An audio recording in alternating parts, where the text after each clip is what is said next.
My name is Nemeka. My name is Nemeka Onyeka Waderere.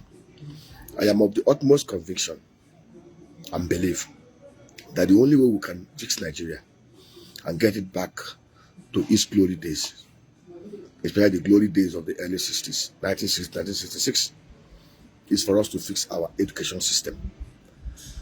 I have been on the part of researches. I've done researches looking at countries that are doing so well. My focus has been on the first top 20 industrialized, most secure countries in the world, compared to the bottom 10 countries, the highly indebted poor countries, and countries ravaged by poverty, by insecurity, by terrorism. One thing is common. Countries at the top rung, the top 10, top 20 most industrialized countries of the world, the top 10 most secure places to live around the world, are countries that have literacy level, sound education at the 98, 97, 99% level. And look at those countries that are so impoverished with all manner of poverty, debt, disease, insecurity. Those are countries at the lowest rung in terms of literacy level. Yemen, Afghanistan, Nigeria, and all the other part of the world where you have all manner of insurgency. You also look at countries that have been able to take themselves away from such a lost level to become among the top first world economies. Countries like China, countries like Singapore, one of the things that helped them to escape being ranked among countries like Yemen, Afghanistan, Somalia, and all the rest of the world because they focused on education. As of 1965, literacy level in Singapore was 57%. Today, it's 98%. They got themselves from the fourth world to first world country built on education. They have some of the best education system in the whole world. Same thing for China. In 1980, China had about 759 million poor people. They had the highest population of poor people, which have been overtaken by Nigeria. Yet, between 1980 to 2005, China pursued robust education pursuits.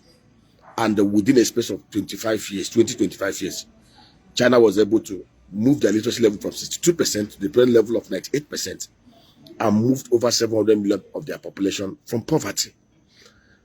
Nigeria can replicate the same thing. Between 1960 to 1960, we had a robust constitutional and fiscal framework that worked.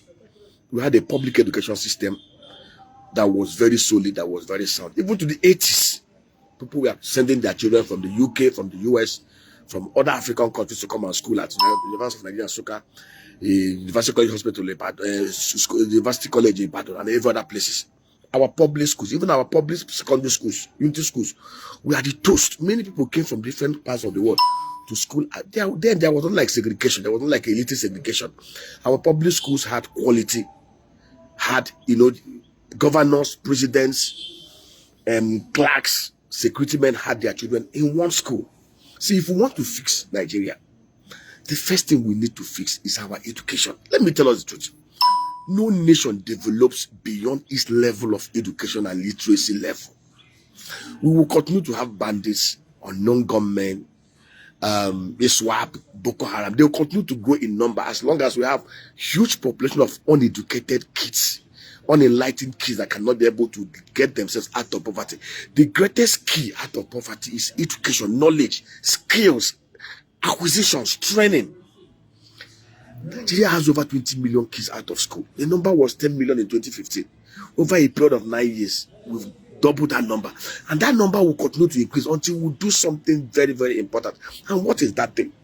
I don't know what it will take our people, our leaders, to amend the constitutional framework of Nigeria in such a way that we will insert it in the constitution. Every revenue earned in Nigeria, every borrowing done by Nigeria and its constituent units, 25% of those revenues and borrowings must be invested in education and education infrastructure. 20% should go for health. If we can devote 25% of our revenues and our earnings over the next 10 years, funding 25% of education, both in terms of infrastructure, in terms of the quality of personnel that we recruit, I tell you, this country will not remain the same again. And we should also increase remuneration.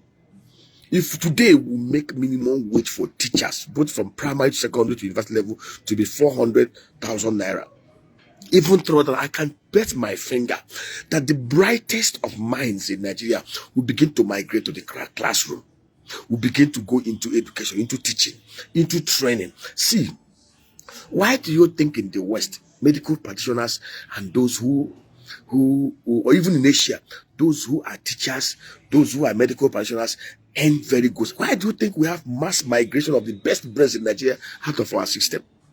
It's because he that pays peanuts attracts only monkeys. The truth is, some of the countries that are doing so well today, their brightest, the smartest go into pure sciences. They go into STEM, science, engineering, technology, mathematics. In fact, the second tier in terms of intelligence are those that go into applied sciences, medicine, pharmacy. In Nigeria, the smartest of us goes into applied sciences instead of into pure sciences because of the warp system that we have.